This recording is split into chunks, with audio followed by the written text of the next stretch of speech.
45 news కి స్వాగతం. Bulletin లో ముందుగా హెడ్లైన్స్. బీజేపీ రాష్ట్ర అధ్యక్షుడు శ్రీ ఎన్ రామచంద్రరావు మీడియాతో మాట్లాడుతున్నారు. సూపర్ 6 తో ప్రతి ఇంట ప్రగతిశీలులు. టీడీపీ జాతీయ ఉపాధ్యక్షురాలు పీతల సుజాత మీడియా సమావేశం.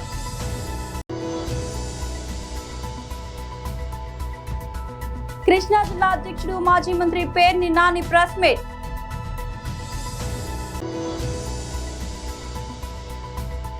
తమిళనాడు మంత్రి కీర్తన ఎమ్మెల్యేగా ప్రమాణ స్వీకారం వాయిదా. బీజేపీ రాష్ట్ర అధ్యక్షుడు శ్రీ ఎన్ రామచంద్రరావు గారు మీడియాతో మాట్లాడుతున్నారు. అందరికీ నమస్కారం. ముందుగా మీడియా మిత్రులకు నేను ప్రత్యేకమైన ధన్యవాదాలు చెప్తున్నాను. నిన్న పొద్దున్న నుంచి రాత్రి దాకా అనేకమైనటువంటి యొక్క కథనాలు ఆ ఒక ప్రాంగణంలో మీరు కవర్ చేసి చివరికి మోదీ గారి యొక్క సెండ్ ఆఫ్ దాకా ఇచ్చినటువంటి ఒక ఏదైతే పత్రికల్లో కానీ టీవీలో కానీ ఇచ్చిన కవరేజ్కు వారికి ధన్యవాదాలు చెప్తా ఉన్నాను. ఏ రాజకీయ పార్టీకైనా ఒక బహిరంగ సభ అనేది ఒక ఛాలెంజ్ లాంటిది. అది ఒక ఛాలెంజ్గా తీసుకోవాల్సిన అవసరం ఉంటుంది. ఎలక్షన్స్ సమయంలో జరిగే బహిరంగ సభలు దాని నేపథ్యం వేరే ఉంటుంది. ఇప్పుడు ఎలక్షన్స్ ఎక్కడ లేవు. అయినప్పుడు కూడా నాన్ పొలిటికల్ సీజన్లో నరేంద్ర మోదీ గారి ఈ యొక్క బహిరంగ సభ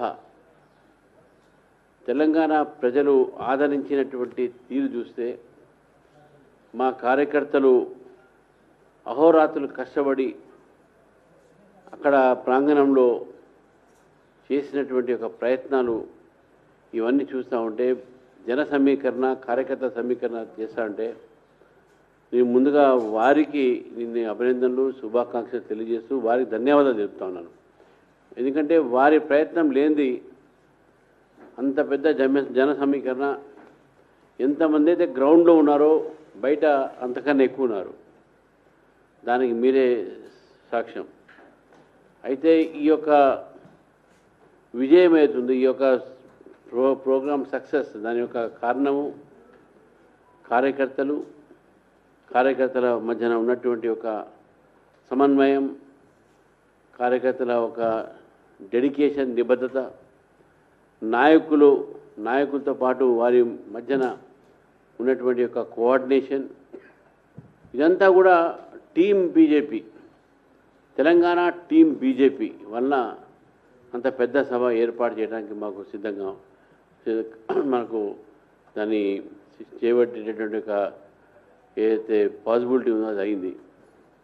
ముఖ్యంగా తెలంగాణ ప్రజలకు కూడా నేను ధన్యవాదాలు చెప్తున్నాను. చాలా పెద్ద ఎత్తున స్వచ్ఛందంగా వారు వచ్చారు. సాధు తెలంగాణ సాధు సమాజం సొసైటీ మొత్తం కూడా 200 మంది స్వామిలు వచ్చారు. అదేవిధంగా బంజారాలు లంబాడి ఒక కమ్యూనిటీ నుంచి మహిళలు 1000 మంది దాకా వచ్చారు. డాక్టర్లు, అదేవిధంగా డాక్టర్స్లో యాప్రాన్ వేసుకొని పారామెడికల్ ఫోర్సెస్, నర్సెస్, వీళ్ళందరూ కూడా వాళ్ళు కూడా 1500 పైన వాళ్ళు రావడం జరిగింది. సూపర్ 6 తో ప్రతి ఇంట ప్రగతిశీలులు. టీడీపీ జాతీయ ఉపాధ్యక్షురాలు పీతల సుజాత మీడియా సమావేశం. అందరికీ నమస్కారం అండి. గత పాలనలో 2019 నుంచి 24 వరకు గొడ్డలి పార్టీ, ఈ గొడ్డలి పార్టీ 10 లక్షల కోట్ల రూపాయల అప్పులని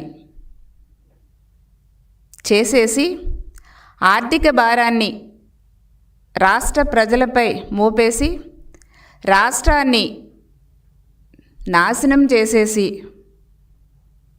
వెళ్ళిపోయినప్పటికీ కూడా గౌరవ ముఖ్యమంత్రి వర్యులు శ్రీ నారా చంద్రబాబు నాయుడు గారి యొక్క విజన్ వల్ల ఈ రోజున మన రాష్ట్రంలో ప్రజలందరికీ కూడా ఇచ్చిన హామీల ప్రకారం కూటమి ప్రభుత్వం సూపర్ 6 పథకాలని అమలు చేసి ప్రతి ఇంటిలో కూడా ప్రగతి సిరులు కురిపిస్తున్నటువంటి విషయాన్ని ప్రజలకి తెలియజేస్తున్నాం. ఈ 2 సంవత్సరాల కాలంలో ప్రతి కుటుంబానికి, ప్రతి ఇంటికి కూడా అన్ని వర్గాల ప్రజలకి ఈ సూపర్ 6 పథకాలని అందజేసిన విషయాన్ని కూడా తెలియజేస్తున్నాం. మనం చూస్తే కనుక ఈ గొడ్డలి పార్టీ విధ్వంసంతో నాశనమైనటువంటి రాష్ట్రాన్ని పునర్నిర్మించేందుకు సూపర్ 6 ఒక సంజీవనిలా పనిచేస్తుంది. రాష్ట్ర అభివృద్ధికి సూపర్ 6 అనేది ఒక మైలురాయి లాంటిది. ఈ సూపర్ 6 కూటమి గవర్నమెంట్ వచ్చిన తర్వాత చాలా సూపర్ ఫాస్ట్గా అమలు చేసి ఈ సూపర్ 6ని సక్సెస్ చేసిన విషయాన్ని కూడా ప్రజలందరికీ కూడా తెలియజేస్తున్నాం. ప్రతి ఒక్కరికి లబ్ధి చేకూరేలా ఈ సూపర్ 6ని గౌరవ ముఖ్యమంత్రి వర్యులు శ్రీ చంద్రబాబు నాయుడు గారు రూపొందించిన విషయాన్ని కూడా తెలియజేస్తున్నాం.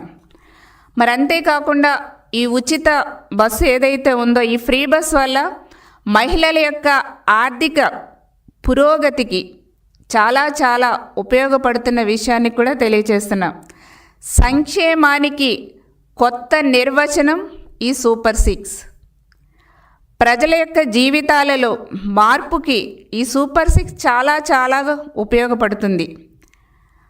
అభివృద్ధిని వేగవంతంగా చేయటంతో పాటు సంక్షేమాన్ని ప్రజలకు అందిస్తున్న విషయాన్ని కూడా తెలియజేస్తున్నాం.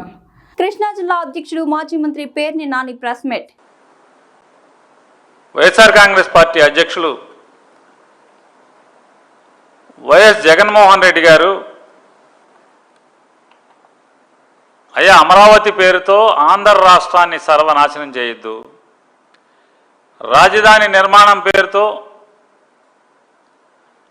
ఆంధ్రప్రదేశ్ రాష్ట్ర ప్రజల యొక్క భవిష్యత్తుని సర్వనాశనం చేయొద్దు, తాకట్టు పెట్టద్దు.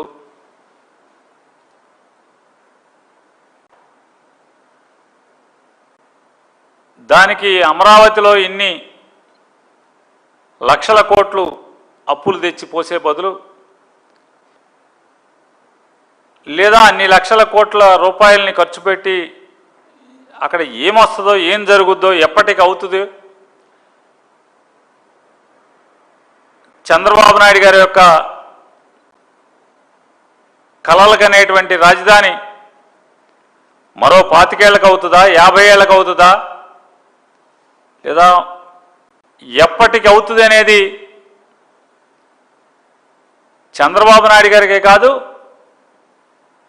రాష్ట్ర ప్రజలకు కానీ లేదా అధికారులకు కానీ ఎవరికి అంతుపట్టినటువంటి సమస్యగా ఉంది. ఇంతమందిని అంటే 5 కోట్ల మంది ఆంధ్రప్రదేశ్ రాష్ట్ర ప్రజల్ని సర్వనాశనం చేసే బదులు మచిలీపట్నం పోర్టు పూర్తవుతున్న దశలో మచిలీపట్నం, విజయవాడ, గుంటూరు ఈ 3 ప్రాంతాలని కలుపుతూ ఉన్నటువంటి ఆ ప్రాంతంలో తీసుకుంటే కనుక ప్రజల మీద భారం పడకుండానే సెల్ఫ్ గ్రోత్ ఇంజిన్గా మావిగన్ అనేటువంటి ప్రాంతం సిరులు కురిపిస్తుంది. ఆంధ్రప్రదేశ్ రాష్ట్ర ప్రజలకి ఆశల్ని కనేటువంటి కోరికల్ని, కలల్ని నిజం చేస్తుంది అని చెప్పని జగన్ గారు చెప్తే, జగన్ గారు వీటి మీద సంధించిన ప్రశ్నలకు కానీ లేదా ప్రతిపాదనలకు కానీ నారా చంద్రబాబు నాయుడు గారు కానీ లేదా ఆయన ప్రభుత్వం కానీ సమాధానాలు చెప్పకుండా మంత్రులతో, తన ఎమ్మెల్యేలతో నోటికొచ్చినటువంటి అసభ్య పదజాలంతో ఆయన వ్యక్తిత్వాన్ని కించిపరిచేలాగా ప్రెస్ మీట్లు పెట్టిస్తుంది తప్పితే ప్రజలకు ఉపయోగపడేది, రాష్ట్రానికి ఉపయోగపడేది, లేదా జగన్మోహన్ రెడ్డి గారు సంధించినటువంటి ఏ ప్రశ్నకి సమాధానాలు చెప్పకుండా అమరావతి తంతుని కొనసాగించే ప్రయత్నం చేస్తున్నారు. తమిళనాడు అసెంబ్లీలో ఈ రోజు జరిగిన ఎమ్మెల్యేల ప్రమాణ స్వీకారోత్సవంలో ఒక అనూహ్య పరిణామం చోటు చేసుకుంది. ముఖ్యమంత్రి విజయ్ నేతృత్వంలోని కొత్త ప్రభుత్వంలో మంత్రిగా ఎంపికైన కీర్తన సాంకేతిక కారణాల వల్ల ప్రమాణ స్వీకారం చేయలేకపోయారు. సాధారణంగా ఎన్నికల్లో గెలిచిన అభ్యర్థులు అసెంబ్లీలో ప్రమాణం చేసే సమయంలో తమ ఎలక్షన్ సర్టిఫికెట్ ను తప్పనిసరిగా సమర్పించాల్సి ఉంటుంది. అయితే మంత్రి కీర్తన ఆ ధృవీకరణ పత్రాన్ని వెంట తీసుకురాకపోవడంతో ఆమె ప్రమాణ స్వీకారాన్ని ప్రోటెం స్పీకర్ వాయిదా వేశారు. అసెంబ్లీ నిబంధనల ప్రకారం ఎన్నికల రిటర్నింగ్ అధికారి జారీ చేసే ఒరిజినల్ సర్టిఫికేట్ ఉన్న వారిని మాత్రమే ప్రోటెం స్పీకర్ ప్రమాణ స్వీకారానికి అనుమతిస్తారు. అందరూ ఎమ్మెల్యేలుగా ప్రమాణం చేస్తున్న తరుణంలో ఒక మంత్రి ఇలాంటి కీలకమైన పత్రాన్ని మర్చిపోవడం రాజకీయ వర్గాల్లో చర్చానీయాంశమైంది. దీంతో ఆమె ప్రమాణ స్వీకారం తాత్కాలికంగా ఆగిపోయింది. అవసరమైన పత్రాలను సమర్పించిన తర్వాత ఆమె మరోసారి ప్రత్యేకంగా ప్రమాణం చేసే అవకాశం ఉంది. హైదరాబాద్ ఉప్పల్లో సీఎం రేవంత్ రెడ్డి చిత్రపటానికి నియోజకవర్గ ఇన్ఛార్జ్ మందముల్లా పరమేశ్వర్ రెడ్డి పాలాభిషేకం నిర్వహించారు. ఉప్పల్ నియోజకవర్గ అతిథిలో 37.10 కోట్ల రూపాయలతో అభివృద్ధి పనులు చేసినందుకు ప్రత్యేకంగా కృతజ్ఞతలు తెలుపుతూ పాలాభిషేకం నిర్వహించారు. ఈ సందర్భంగా ఆయన మాట్లాడుతూ విద్యారంగ వ్యవస్థకు సీఎం రేవంత్ రెడ్డి ప్రత్యేక దృష్టి సారించారని, కాంగ్రెస్ ప్రభుత్వం ద్వారానే విద్యార్థులకు నాణ్యమైన విద్య అందుతుందని పరమేశ్వర్ రెడ్డి పేర్కొన్నారు.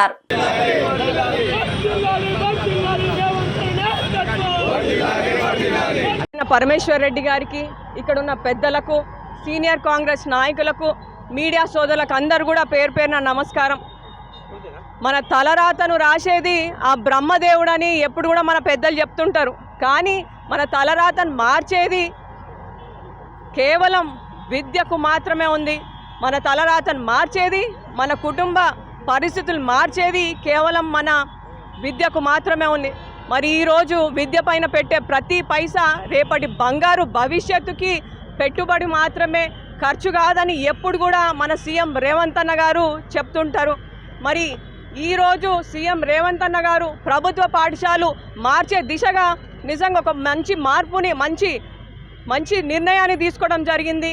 ముందుగా ఔటర్లో ఉన్న ప్రభుత్వ పాఠశాలన్నీ కూడా కార్పొరేట్ పాఠశాలకు ధీటుగా ఉండేలా విధంగా మరి అన్న ఒక లక్ష్యంగా ముందుకు పోతున్నారు. ఈరోజు మన ఉప్పల్ల ZBHS స్కూల్ కోసం 18 కోట్లు, కుషాయిగూడ స్కూల్ కోసం 19 కోట్లు, మొత్తం మన ఉప్పల్ నియోజకవర్గానికి దాదాపు 37 కోట్ల నిధులను కేటాయించడం నిజంగా చెప్తుంటేనే ఎంతో గర్వంగా అనిపిస్తుంది. ఆ ప్రభుత్వ పాఠశాలలు కూడా 1 ఎకరం జాగాలు ఉన్నాయి. మరి ఈరోజు బిల్డింగ్లతో పాటు అన్ని సదుపాయాలతో పాటు ఇటు టీచర్లతో పాటు నిజంగా విశ్వ వైభవంగా తీర్చిదిద్దుతామని తెలియజేస్తూ నిజంగా ఇట్లా మాట్లాడుతుంటే ఎంతో సంతోషంగా అనిపిస్తుంది. మరి ఇది ఎన్నికల ముందు ఇచ్చిన హామీ కాదు, ఎన్నికల కోసం చేసే పని కూడా కాదు. ఎందుకంటే రేవంత్ అన్న ప్రభుత్వ పాఠశాల చదువుకొని ఆ కష్టం సుఖం విలువ అన్నీ కూడా రేవంత్ అన్నకు తెలుసు. కాబట్టి ఈరోజు పేద మధ్యతరగతి కుటుంబాలకు, వారి పిల్లలకు ఎలాంటి ఇబ్బంది లేకుండా చూస్తున్న మన సీఎం రేవంత్ అన్న గారు ఒక లక్ష్యంగా ఈరోజు రేవంత్ అన్న ముందుకు పోతున్నారు. మొన్న మన ఉప్పల్కి 10 ఎకరాల మున్సిపల్ కార్పొరేషన్ ఆఫీస్ కోసం 100 కోట్ల నిధులను ఇవ్వడం జరిగింది. మరి ఇదే కాకుండా అలీకేఫ్ నుండి మన ఉప్పల్ నల్ల చెరువు వరకు లింక్ రోడ్ కోసం 160 కోట్ల నిధులను ఇవ్వడం జరిగింది. మరి ఇదే కాకుండా మన ఇక్కడ పక్కనున్న నల్ల చెరువు మొత్తం కబ్జాకు గురవుతుందని చెప్పి రేవంత్ అన్న దాని ఒక మినీ ట్యాంక్ బంగా తయారు చేయాలని రేవంత్ అన్న మరి అన్నని అడగంగానే ఎంబడే దాదాపు 20 కోట్ల నిధులను కూడా శాంక్షన్. దేశ ప్రధాని నరేంద్ర మోడీ మహిళలకు 33% పార్లమెంటులో బిల్లును ప్రవేశపెడితే ఆ బిల్లును కాంగ్రెస్ పార్టీ వాళ్ళు వ్యతిరేకించడం సిగ్గుచేటని రిపబ్లికన్ పార్టీ ఆఫ్ ఇండియా అథవాలే జాతీయ సెక్రటరీ పేరం శివనాగేశ్వర్ గౌడ్ అన్నారు. హైదరాబాద్ ఇందిరా పార్క్ వద్ద నిర్వహించిన ధర్నాలో వారు మాట్లాడారు. కేంద్ర ప్రభుత్వం నారీ శక్తి వందన్ అధినియం బిల్లును ప్రవేశపెడితే మహిళలు ఎంతో హర్షించారు. కానీ ప్రతిపక్షాల పార్టీ నేతలు రాహుల్ గాంధీ, మల్లికార్జున్ ఖార్గే, సీఎం రేవంత్ రెడ్డి వ్యతిరేకించడంతో ఆగ్రహించారు. మహిళల అభివృద్ధిని కొన్ని రాష్ట్రాలు ఓర్వలేకపోతున్నాయని ఆవేదన వ్యక్తం చేశారు. అంబేద్కర్ దేశ అభివృద్ధికి మహిళలు ఎంతో కీలకమని అన్న మాటలు గుర్తు చేశారు. నాడు ఇందిరాగాంధీ కాంగ్రెస్ పార్టీలో ఉండి 18 ఏళ్లు పరిపాలించలేదా అని ప్రశ్నించారు. ఇప్పటికైనా వచ్చే అసెంబ్లీ, పార్లమెంట్ సమావేశాల్లో మహిళా బిల్లును పెట్టి దానికి మద్దతు పలకాలని, లేని పక్షంలో రాబోయే రోజుల్లో కాంగ్రెస్ పార్టీకి మనుగడ ఉండదని హెచ్చరించారు. అందరికీ జై భీమ్, నమస్కారాలు. ఈరోజు తెలంగాణలో లేదా గారు లేదా కాంగ్రెస్ గవర్నమెంట్ సుమారుగా 70 సంవత్సరాలు పరిపాలించినట్టుగా ఎలక్ట్రానిక్ మీడియా, ప్రింట్ మీడియా వారికి republic party of India parliament ప్రత్యేకమైన ధన్యవాదాలు తెలియజేస్తున్నాం. మరి ఈ రోజున కేంద్ర మంత్రి రామదాస్ అఠావలే గారి ఆదేశాల మేరకు మరి ఈ రోజున మహిళా బిల్లుకి అనుకూలంగా మేము ధర్నా నిర్వహించడం జరుగుతుంది. ఇక్కడ కాంగ్రెస్ పార్టీ మరి ఈ యొక్క మహిళా బిల్లుకి వ్యతిరేకంగా చెప్పడం, దాని మిత్రపక్షాలు కూడా అందువల్ల ఇక్కడ కాంగ్రెస్ పార్టీ మిత్రపక్షాలు కూడా మరి యొక్క బిల్లు వ్యతిరేకించడం చాలా హాస్యాస్పదంగా ఉంది. ఎందుకంటే భారతదేశంలో ప్రపంచంలోనే మరి స్త్రీలైందే మానవ జాతికి మనుగడ లేదు. అటువంటి స్త్రీకి మరి చట్టసభలో రిజర్వేషన్ రావటం మరి భారతదేశం గర్వించదగ్గ విషయం. ఆ రోజున డాక్టర్ బాబాసాహెబ్ అంబేద్కర్ గారు కూడా యొక్క మహిళా బిల్లు రిజర్వేషన్ కోసం ఆయన రాజీనామా చేయాల్సి వచ్చింది. ఆ రోజు కూడా ఆయన ఇట్లాగే బిల్లు ప్రవేశపెడితే మరి అప్పుడున్నటువంటి ప్రధానమంత్రి శ్రీ జవహర్లాల్ నెహ్రూ గారు తిరస్కరించడం జరిగింది.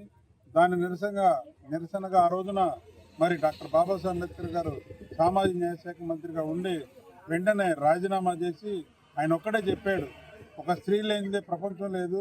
స్త్రీ అనేది ఎలాగుంటుందంటే ఒక కుమారుని కని సమాజానికి విద్యాబుద్ధులు నేర్పి ఏ విధంగా ఇస్తుందో అదేవిధంగా చట్టసభలో వీళ్ళు అడుగు పెడితే ఈ యొక్క భారతదేశాన్ని కూడా చక్కగా పరిపాలిస్తారని చెప్పడం జరిగింది. దానికి మీకు ఒక ఉదాహరణ చెప్తున్నా. 18 సంవత్సరాలు మరి భారతదేశాన్ని గడగడలాడించి ప్రపంచ దేశాలకి మరి కంటి చూపు లేకుండా చేసినటువంటి మరి ఇందిరాగాంధీ గారు మరి ఎలా పరిపాలించారో మీరు ఒక్కసారి ఆలోచించుకోండి. మరి అలాగే మన మహిళలు కూడా చట్టసభల్లో అవకాశం ఇస్తే మరి ప్రతి మహిళ కూడా ఇందిరాగాంధీ లాగా పరిపాలించగలదని మీ అందరూ తెలియజేస్తున్నా.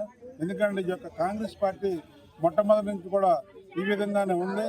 దాన్ని మనం ఖండించాలంటే మరి నరేంద్ర మోడీ గారి నాయకత్వంలో మనందరం కూడా కలిసి ఈ యొక్క రాబోయే పార్లమెంటు సమావేశాల్లో ఈ యొక్క మహిళా బిల్లు రిజర్వేషను పాస్ అయ్యే విధంగా మనందరం కూడా భారతదేశం అంతా కృషి చేయాలని ఈ యొక్క సమావేశం ద్వారా మీడియా ద్వారా మరి ఈ యొక్క తెలంగాణ రాష్ట్రంలో మరి ఇక్కడ రేవంత్ రెడ్డి గారు కాంగ్రెస్ ప్రభుత్వం ఉన్నది.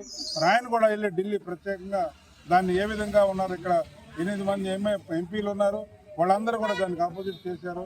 అందువల్ల వచ్చే ఎన్నికల్లో కనీసం ఈ యొక్క బిల్లు కానీ పాస్ అవ్వకపోతే ఒక్క ఓటు కూడా కాంగ్రెస్ పార్టీకి వేయకోకుండా ఈ యొక్క బీజేపీ మిత్రపక్షాలను గెలిపించాలని మేము కోరుకుంటున్నాం. ఈ యొక్క బిల్లు పాస్ అయితే భారతదేశంలో నారీ శక్తి అభివృద్ధి చెందుతాయి. ఆ చెందటం వాళ్ళందరూ కూడా మంచి జరుగుతుందని ఈ యొక్క సభాముఖంగా తెలియజేస్తున్నాం. మరి మహేశ్వరం నియోజకవర్గం జిల్లెలగూడ డివిజన్ పరిధిలోని మిథిలానగర్ లో అసంపూర్తిగా నిలిచిపోయిన ఎస్ఎన్డిపి నాలా పనులను మాజీ మంత్రి స్థానిక ఎమ్మెల్యే సబితా ఇంద్రారెడ్డి సోమవారం ప్రారంభించారు. నిలిచిపోయిన పనులను తిరిగి ప్రారంభించి యుద్ధ ప్రాతిపదికన పూర్తి చేయాలని ఆమె అధికారులను ఆదేశించారు. ఈ సందర్భంగా ఎమ్మెల్యే సబితా ఇంద్రారెడ్డి మాట్లాడుతూ రాబోయే వర్షాకాలాన్ని దృష్టిలో ఉంచుకుని ప్రజలకు ఎటువంటి ఇబ్బందులు కలగకుండా నాలా పనులను అత్యంత వేగవంతంగా పూర్తి చేయాలని సూచించారు. పనుల విషయంలో ఎక్కడ అలసత్వం ప్రదర్శించవద్దని, నాణ్యతా ప్రమాణాలు పాటించాలని అధికారులకు స్పష్టం చేశారు. ముంపు ప్రాంతాల ప్రజలకు శాశ్వత పరిష్కారం చూపడమే తమ లక్ష్యమని ఆమె పేర్కొన్నారు. ఈ కార్యక్రమంలో అక్కల భూపాల్ రెడ్డి, దీప్లాల్ చౌహాన్, అరకల కామేష్ రెడ్డి, మదారి రమేష్, అనిల్ కుమార్ యాదవ్, విజయ్, దిండు భూపేష్ గౌడ్, లక్ష్మణ్ ముదిరాజ్, గోపి యాదవ్, సునీత బాలరాజ్, సుర్వి లత, పతంగి మాధవి, బిందు, నిర్మలారెడ్డి తదితరులు పాల్గొన్నారు. హెచ్ఎంసీ ఏరియాలో కానీ రింగ్ రోడ్ లోపల ఉన్న మున్సిపాలిటీస్లలో వర్షం వస్తే బాగా ఇబ్బందిగా ఉంటుంది, కాలనీస్ మునిగిపోతున్నాయి అన్నప్పుడు గతంలో కేసీఆర్ గారి ప్రభుత్వంలో ఎస్ఎన్డిపి నాలాలు అనేది స్టార్ట్ చేస్తున్నాం. మన దగ్గర చెరువుకు లింక్ తీసుకోవాలనే ఉద్దేశంతో ఆ రోజు స్టార్ట్ చేసిన వర్క్. అందులో ప్రధానంగా మిథిలానగర్ పేరు తీసుకుని కేసీఆర్ గారు ఆ రోజు డిస్కషన్ పెట్టారు కేబినెట్ లో. ఎందుకు అక్కడ ఉన్న వాళ్ళు సఫర్ అవుతున్నారు, సమస్య ఏంటి అన్నప్పుడు ఈ చెరువుల మధ్యలో ఉన్న లింక్స్ మిస్ అయినామని చెప్పినప్పుడు దానికి సంబంధించిన ఒక ఎక్సర్సైజ్ చేసి ఆ రోజు కేటీఆర్ గారు మున్సిపల్ శాఖ మంత్రిగా ఎస్ఎన్డిపి నాలాలు పెట్టడం జరిగింది. అవి పూర్తయిన దగ్గర చాలా కాలనీస్లలో పైనంతా సేఫ్ అవుతూ వస్తూ ఈ మిథిలానగర్కి వచ్చేసరికి బ్యాలెన్స్ వర్క్ మిగిలిపోయి కొంత ఇబ్బంది అయింది. 2 years నుండి ఆ బ్యాలెన్స్ వర్క్ చేయడానికి ప్రయత్నం చేస్తా ఉంటే ప్రభుత్వం ఇప్పుడు వాళ్ళకు కొన్నేమో చేయమన్నారు, కొన్నేమో సెకండ్ ఫేజ్ లో చేస్తామన్నారు. అయినా కూడా ఎవరైతే వర్క్ వదిలిపెట్టిందో ఆ కాంట్రాక్టర్ రిక్వెస్ట్ చేస్తే ఆయన ధైర్యం చేసి వర్క్ స్టార్ట్ చేస్తా అన్నారు. వీలైనంత తొందరలో అది పూర్తి చేసి ఇవ్వాలని, మా కాలనీ వాసులకు ఇబ్బంది లేకుండా ఈ వర్షాకాలం అన్నా వాళ్ళకు సేఫ్ గా ధైర్యంగా ఉండేటట్టు చేయాలని వారిని కోరుతున్న అధికారులు. డీసీ గారు ఉన్నారు ఇక్కడ, డీసీ గారిని మొన్న జోనల్ కమిషనర్ గారు కూడా వచ్చి చూసిపోయారు. ఇదే కాకుండా ఇంకొక 2-3 ఎస్ఎన్డిపి నాలాలు ఉన్నాయి. వాటన్నిటిని పూర్తి చేయగలిగితే బడంపేట కానీ, జల్పల్లి కానీ, మీర్పేట కానీ ఇవన్నీ కూడా గతంలో ఒక 100 కాలనీలైనా మునిగిపోయాయి. ఇప్పుడు ఆ సమస్య లేకుండా పూర్తి చేసుకోవడానికి అవకాశం ఏర్పడుతుంది. మిగతా ఇంకొక 2-3 SNDP నాలలు సెకండ్ ఫేజ్ లో ఉన్నాయి. నాదుర్గులకు సంబంధించినవి కానీ అవన్నీ ఒక సెకండ్ ఫేజ్ లో ఉన్నాయి.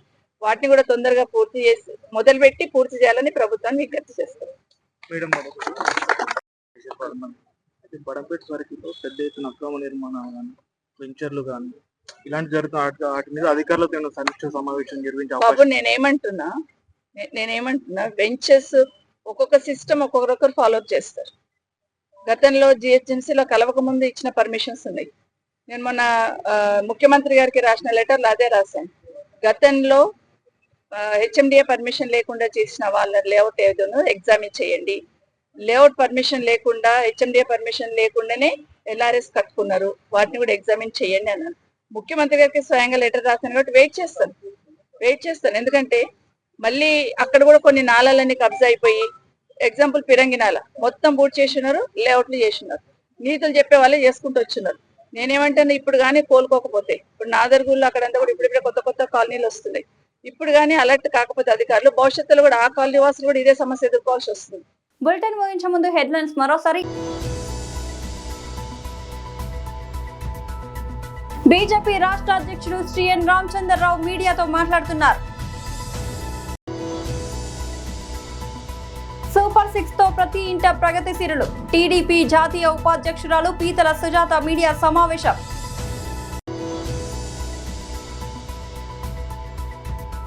కృష్ణా జిల్లా అధ్యక్షుడు మాజీ మంత్రి పేర్ని నాని ప్రెస్ మీట్.